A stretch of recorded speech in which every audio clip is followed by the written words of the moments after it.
Alhamdulillah wa syukrulillah ala ni'matillah la haula wa la quwata illa billah amma ba'd.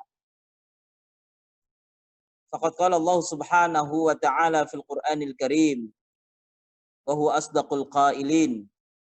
A'udzu billahi minasy syaithanir rajim. Wal 'asr. Innal insana lafi khusrin illa alladziina amanu wa 'amilus salihati wa tawasaw bil haqqi wa tawasaw bis sabr. Surat Al-'Asr ayat 1 sampai ayat 3.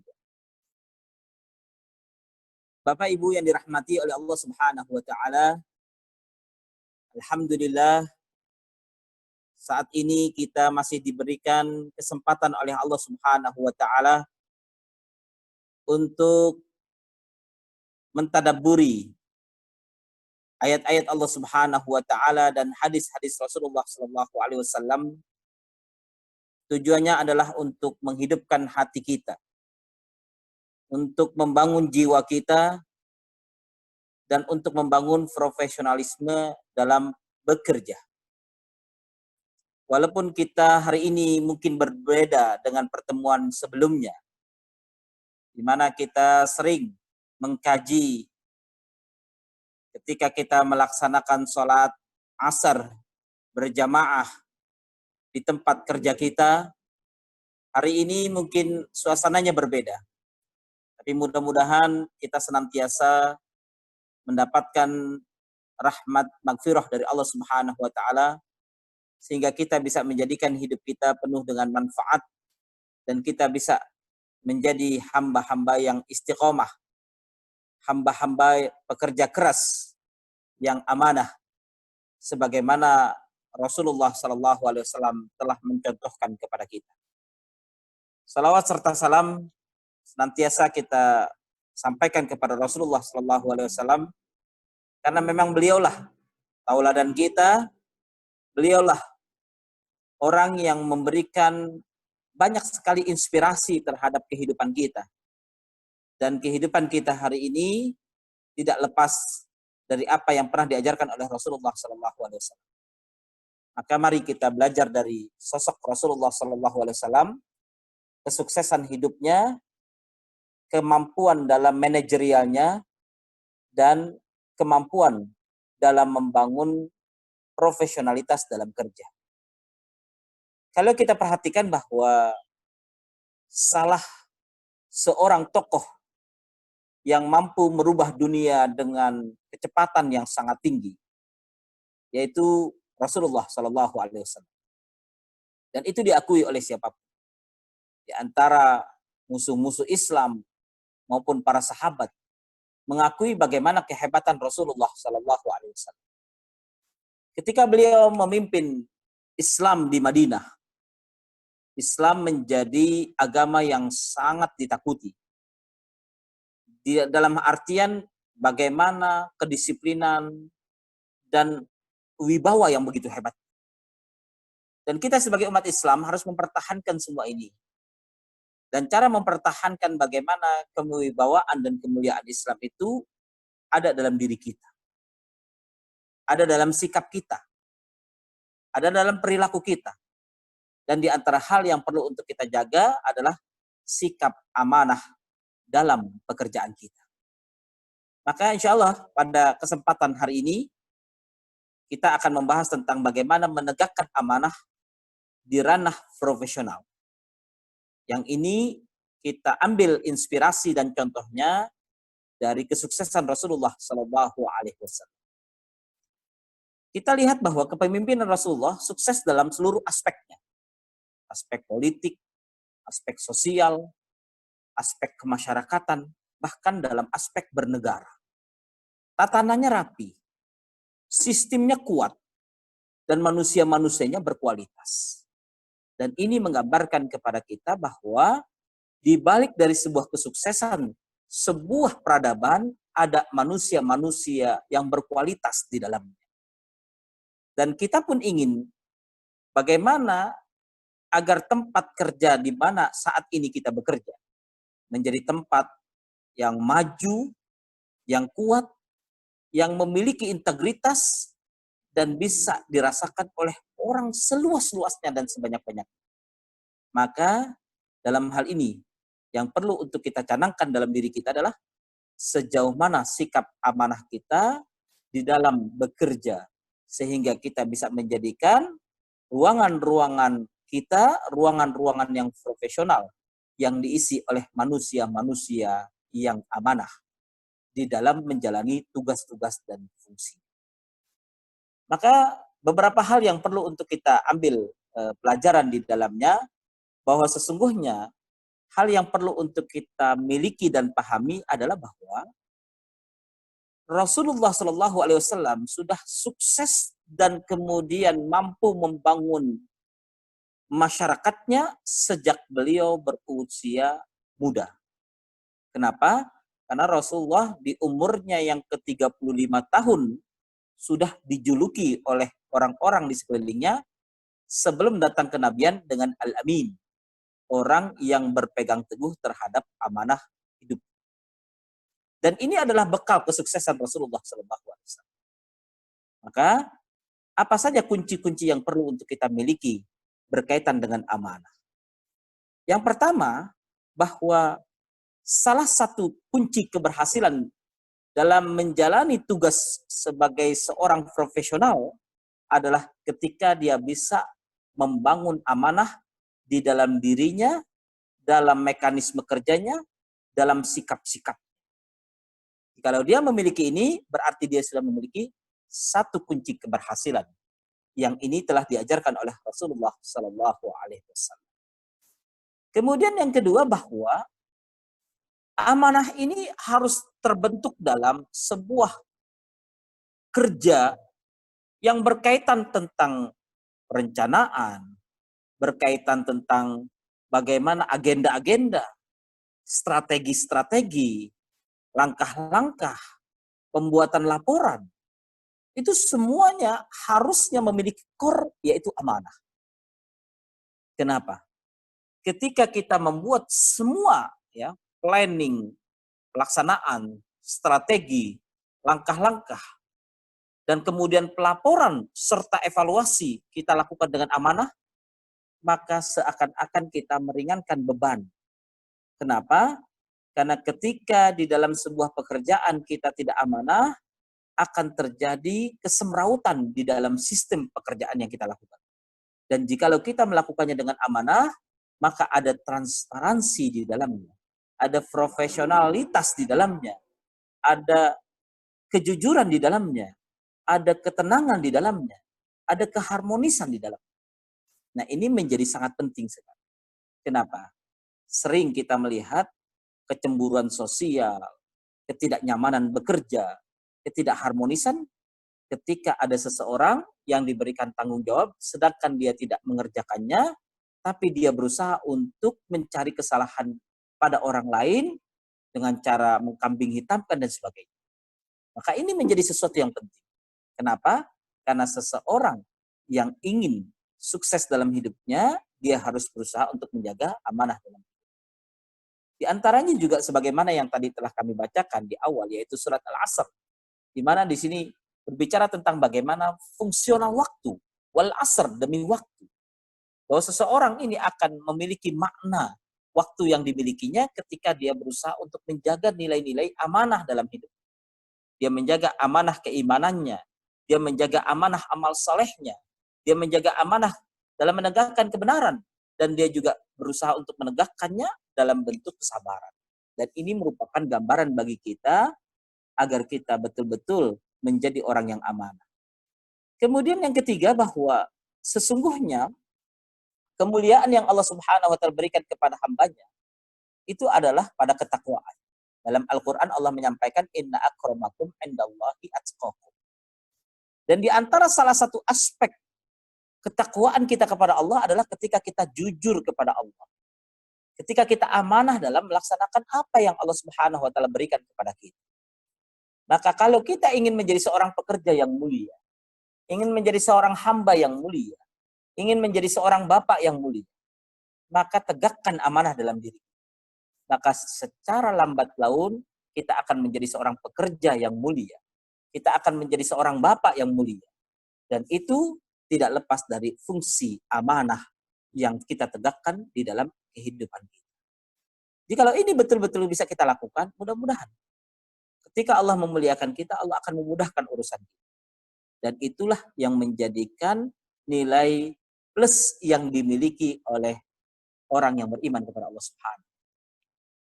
Kalau kita perhatikan bahwa di sebagian perusahaan-perusahaan memang menggunakan sistem amanah, walaupun barangkali dalam hal ini mereka tidak berdasarkan dari sistem kerja dan waktu mereka, tapi mereka melakukannya berdasarkan dengan peraturan-peraturan yang mereka lakukan. Tapi nilainya akan berbeda. Seseorang yang amanah karena Allah, Allah akan memuliakannya. Seseorang yang amanah karena pekerjaan, mungkin dia akan mendapatkan jabatan di dalam pekerjaan tersebut, tapi dia hanya sebatas mendapatkan itu di dunia saja, tanpa mendapatkannya di akhirat. Berbeda dengan seorang mukmin yang amanah, ketika dia bekerja, Allah Subhanahu wa taala memuliakan, manusia juga mencintai, dan Allah Subhanahu wa taala pun mencintai.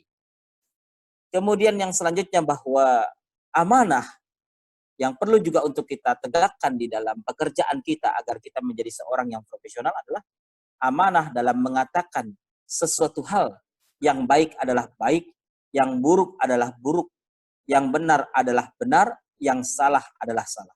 Itu adalah amanah ilahiyah.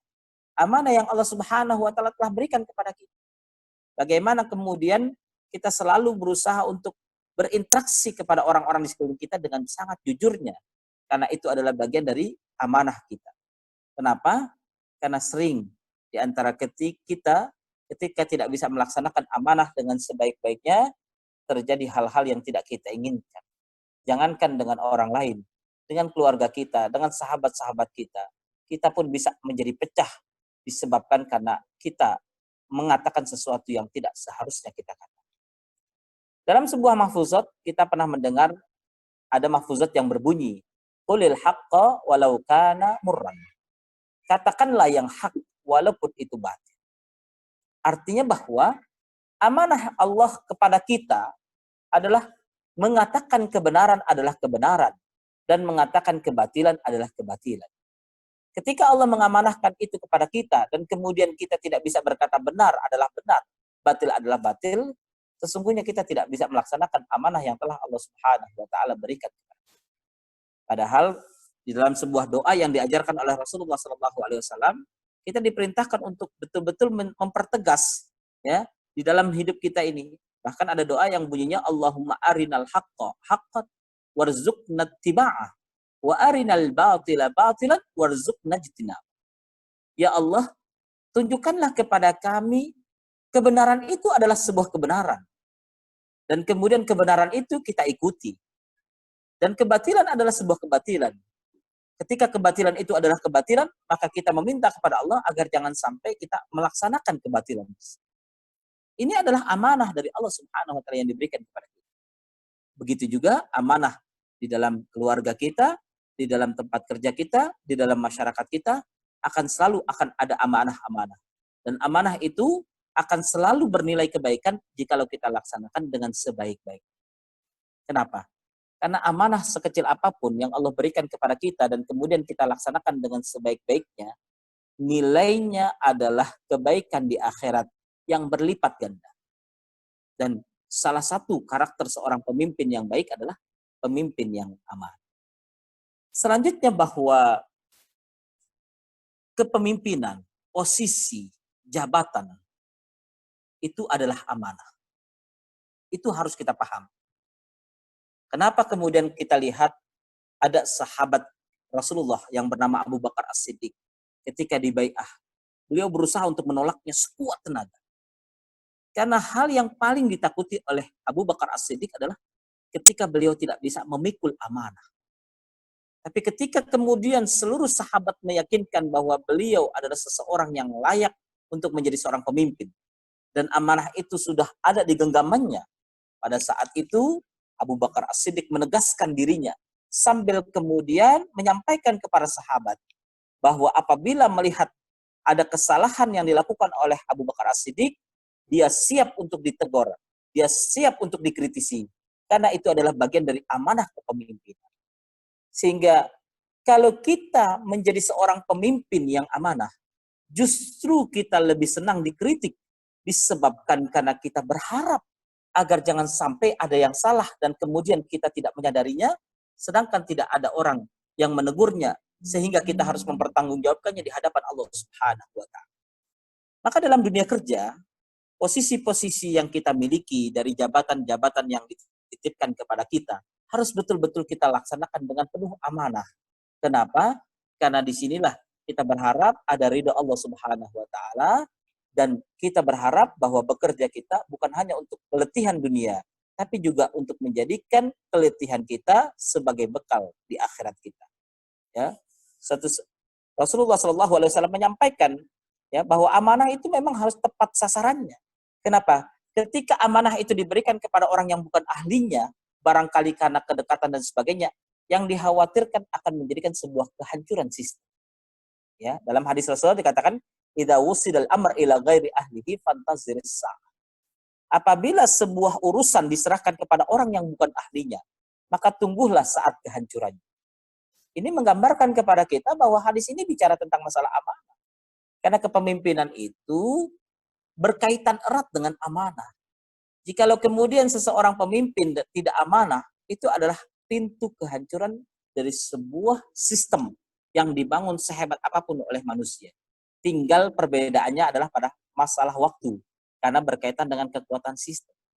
Jikalau ada seorang yang tidak amanah tapi kemudian sistemnya kuat, barangkali itu akan hancur tapi secara perlahan-lahan.